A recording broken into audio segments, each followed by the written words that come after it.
Hey guys, it's Ted Bogert. Welcome back to the Ted Show. Did you miss me? We have been on a little bit of a sabbatical, but I am back and I'm kicking off my non-sabbatical with two amazingly talented artists. We have Kristy Lee is here with Mills Gallery and her own Kristy Lee Art. And then we have our special guest, and Kristy's been on the show a while, but our special guest is Vickie Wilson. Vickie Wilson is doing an exhibition at Mills Gallery on June 30th. It's called Chaos and Contrast. Did I do that right? It is this Perfect. Friday from 6 to 8:30. She's got a fantastic story. I'm excited to have you both on the show. Welcome. How y'all doing today? I'm great. How are you, Ted? Fantastic. I'm excited. I wore a little color to be artistry oriented. And we got to give obviously a shout out to Boris, who's in the background. We love our Boris. All right, so let's get to it. Vickie, the way we go with the story is the audience loves to know about you. They love an origin story. Kristy's been on the show, and of course I'll let her do a little bit of that too. But I want to start with you because the audience doesn't know you, or at least my audience doesn't. So give us a little bit of your background. Were you always an artist? Did you know you wanted to be an artist? You have a fantastic story. Yes, I used to make my paper dolls, and I always did something that was creative. I mean, that's what I did to entertain myself. I was an only child, and I had to keep busy. And then I got out of Minnesota as fast as possible and moved to New York City. I did go to college. I was an art major. I did pretty good. How was that? Too. Was that everything you thought it would be, being an art major, or was it too formulaic for you? Well, it's a good, easy way to go to college. You can get good grades in art, and then you can skim through everything else. And I was always an A student in art, and I had a sculpture teacher that really, really took care of me. And he showed me graffiti, and he took me to look at a pile of refrigerators, and we drank beer. And I was a young girl. He already had a wife and a mistress. So I was just a good friend. And he really was a fabulous teacher. I loved sculpture. I loved that experience. I had other good teachers too. My painting teacher was a very, very talented man. And but then I went to New York. And first I went to Aspen, Colorado. And that was fun. Why Aspen? You get jobs, you have to survive on your own. And I started as a waitress, and the next thing I know, I'm the cook in the kitchen. And the owner is so happy because she's out there greeting guests with her husband. And I'm in there cutting up meat and stuff. It was an elegant fondue restaurant. And I loved it. And then did you hone your craft out there? Did you continue as you're going through these jobs and you're going through school? Obviously, it's one thing to make paper dolls and be creative. It's another thing to make this your vocation, like your life's work. Were you always honing your craft? Did you decide at one point, this is what I really want to focus on? What was that process like for you? Well, all I know is that I just like to go around. I wanted to know about everything. And I think New York was about the best place to find out. And if you can make it there, you can make it anywhere. And I was a bartender, and I had a really good job in the afternoon. Bartenders and all the guys, creative guys from, anyway, they were creative people. But my friend said, we can't be a bartender forever. And so she got me a job as a photographer. And I worked with him for 10 years, and he was a real tough guy to work for. And the first thing he did to me in the 2,000 square foot studio that we had, he threw a roll of toilet paper at me from the end of the studio. And he said, don't you ever buy one ply again. And it just kind of, I got to the point where, he was nasty. But then when I started going to Studio 54 and staying out all night and partying, and he'd start picking on me, I just go and take all the wine glasses out of the cupboard and just drop them on the floor. And, you just kind of learn how to deal with somebody like that. And I was with him for 10 years, major advertising photographer. And he is still memorialized today by 1,000 fans 30 years after his death. They wrote a book about him because he was the champion of photographers' rights. Instead of, just using your information and throwing a billboard up somewhere. And he'd go in that town and say, wait a minute, I did that shoot. And then he would charge for that billboard. And so I learned a lot. And so what about, we're talking a lot about other people's art. I want to talk about yours and your process. So let's talk about you. You obviously have had a lot of characters in your life, but let's talk about your work. When did you begin to formulate what you like to do, what your area of art is? Or is there no area and you just love doing all things art? Well, what happened was I quit the job as a photographer because I wanted to be doing ceramics. I had taught myself ceramics, and I had a show in New York, a very good show with ceramics. But I was asked to see this art, Francesco Scanfullo, who's also a very famous photographer of celebrities. Yeah. And I really had to think about it because I wanted to do my ceramics, but I knew that he needed help somehow. And it turned out, in a long story short, his studio was filled with carbon monoxide. And I was always dopey when I went home. I thought it was because I quit smoking. But then in the winter, I went, my God, you've got a gas leak. And the studio was about ready to blow up, and they turned down the gas in the middle of the winter, and nobody would speak to me. So that's when I quit my job. But his boyfriend, who didn't like me, was always rude. I saw him walking down the street about 3 months later, and he ran across the street and said, you saved our lives, because that building would have blown up. Wow. With the gas. Now tell Ted about your process. When did you start your actual process of creating your own art? Well, it's part of the life, when I was doing the ceramics, I'm doing it. And it wasn't until really, art is how you live your life in a way. And it wasn't until I did commercials down here for many years until about 2012 or 2011, I quit commercials. And then that's when I started to want to paint for real all the time. And she paints painting every day, all the time. Every day. Yes. Well, it's a great outlet. Kristy, I want to ask, tell me why you obviously curate, you create, you're an amazing artist on your own, but you also invest in artists, meaning and pour into them, and you recognize the power of their art and the beauty of their art. What was it about Vickie and her story and her art that you said, this is something I want to do an exhibition, a show on? Well, I have followed Vickie for quite some time. I love her art. It's vivacious. It's bold. We have a piece behind us. I don't know if you can. It's beautiful. Yes. It has so much life to it and character. And she herself is quite a character, her in her everyday life. Vickie wakes up in the morning.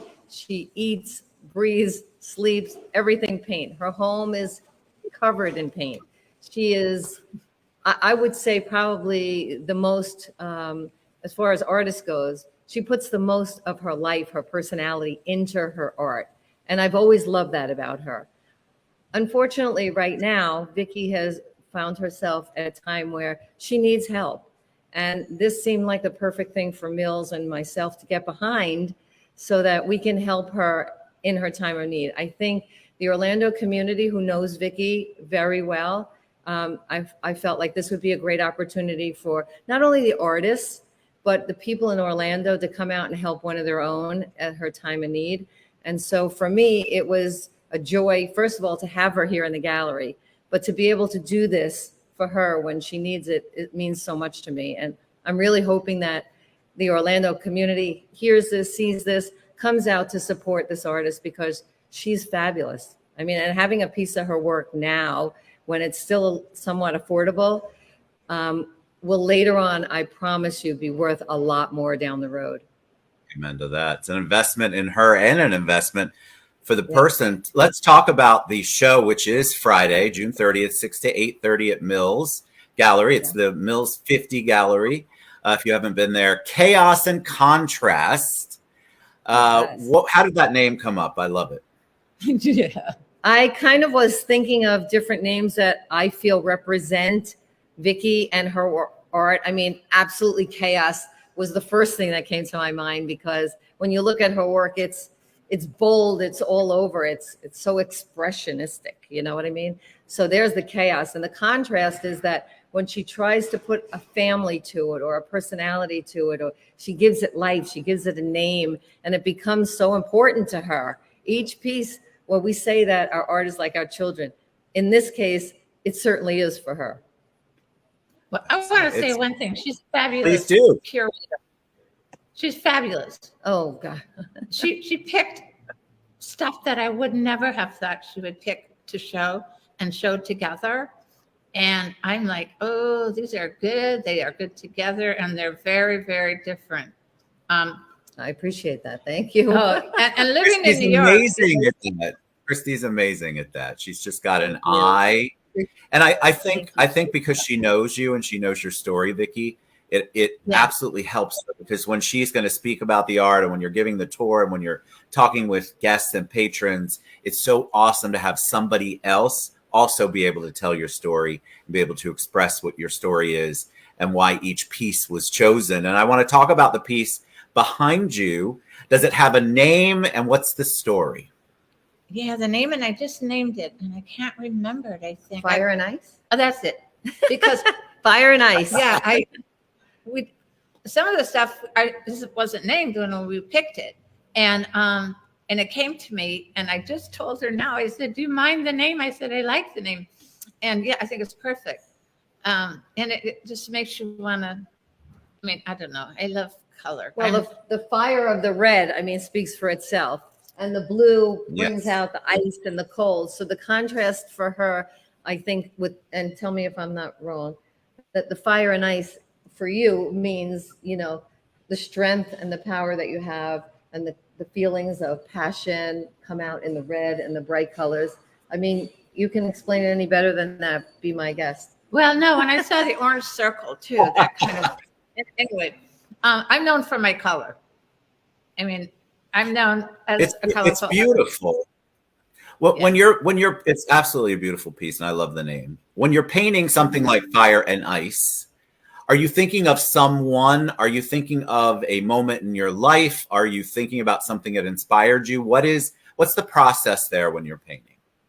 Well, I'll tell you what I do. I shouldn't tell him, right? You can tell him, sure. So I drink some wine at 1:00, and I smoke some pot.